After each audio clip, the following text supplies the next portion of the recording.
Hello, and welcome to Hawks on the Wire. I am your host, Joan. Hawks on the Wire is brought to you by 3hawkshaven.com, and that is easily found on our website.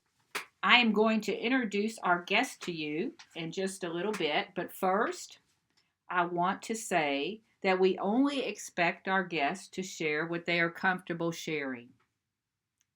Also, we want to make this a safe environment for our guests. We do not judge in any way. It is our goal to share as many life experiences and as many perspectives as we can so we can all learn. We are so appreciative of our guests and that they are willing to share. So, with that said, today I would like to introduce you to Lynn. Hi, Lynn. How are you doing today? I'm good, thanks. Okay. Would you like to tell our listeners a little bit about yourself, beautiful lady? Sure. My name's Lynn Harold. I'm a 55-year-old mama, too. I'm married, live in DePaul, Indiana, which is a small town in Indiana. Uh-huh. Okay. I'm a nurse. I've been a nurse for about 20 years. And I think the thing that makes me a little bit different is both of my boys have autism. Okay, and that is what we are going to talk about today, huh? You are going to share about that life experience, correct? Yes, yes. Okay, very good. And what would you like to? How would you like to say, like, coping with this? Has there been certain people in your life or certain organizations that have helped you with this? To be honest, I never was in any kind of organization. I was lucky enough that when my boys started school, they had a wonderful special ed teacher, and as a matter of fact, my boys are 21 and 23 right now, and she still tutors my youngest one once a week. So that was a big help. Oh, that's wonderful. So your boys are 23 and 21 years old now. Yes. Okay. And how was that when they were children? Can you describe some of your experience when as a mother and they were younger children? Sure. When my boys are very, very similar, but they're very, very different, if that makes sense. Jonathan did everything really early. He walked at 7 months to the day. Jordan didn't walk till he was about a year old. Okay. Jonathan is a little bit more outgoing than Jordan. He's a talker. Jordan is a little bit more introverted. The thing I think that is really unique about both of my boys is they're very artsy kind of people. They have the ability to draw and to express themselves through their artwork, and that's something that didn't come from me at all. Mm-hmm. And they're both self-taught. Jordan at one time didn't even want to hold the pencil.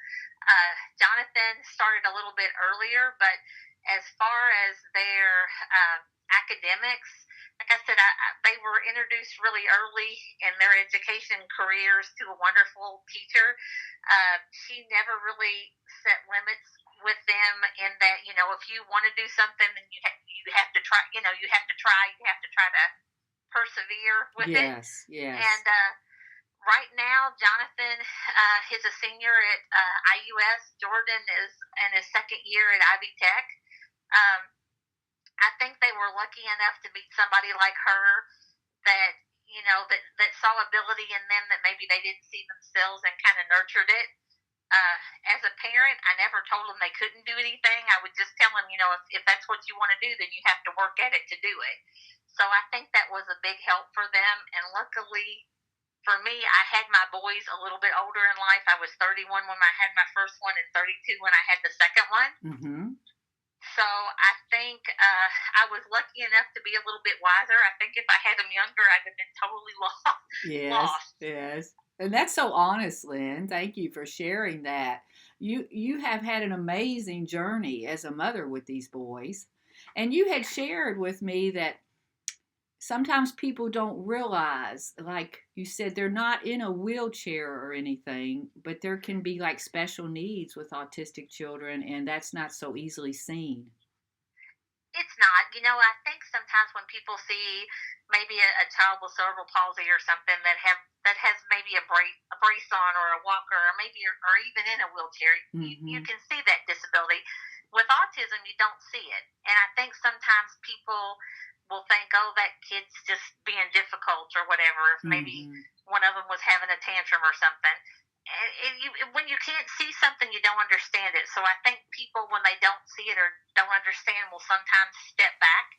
I know when the boys were smaller, sometimes I felt like nobody understands this at all, at Yes. all, because you feel kind of isolated, and I think because of that, the stigma of it, sometimes people just don't understand. You think maybe that they'll step forward to help you, which is I'm sure most people's intention, and they would, but because they don't understand it, they tend to step back a little bit. Yes, they don't, but like you said, they don't understand it, maybe a little fearful, not sure what to do. Right. Mm-hmm. What would you advise? Do you have anything else that you would like to share for our listeners, either other parents with autistic children or maybe just our general listeners? Any kind of advice or?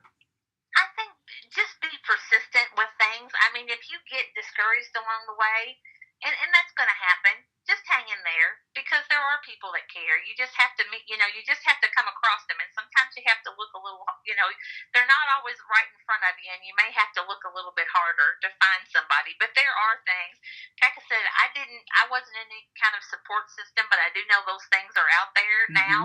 Mm-hmm. And I think that's a good thing. Um, you know, there's different avenues. We all take different journeys, but I think as long as you have somebody there in your corner, I think that's a great thing. I was lucky enough. I have a good family. I have a wonderful mom. She's always helped me. That's wonderful. So I've been very blessed. Very good. And thank you so much, Lynn, for sharing. This has been you have been an amazing mother, and I really do mean Oh, that. well, And thank I'm you. sure our listeners understand that, beautiful lady. Well, thank you so much. Well, thank you again. And to all our Hawks on the Wire listeners, it is our hope that with sharing this time, we have been of some help to you, big or small. And remember, when you hear a Hawk's call, do what we do. Stop and think of someone you know and send them out some love.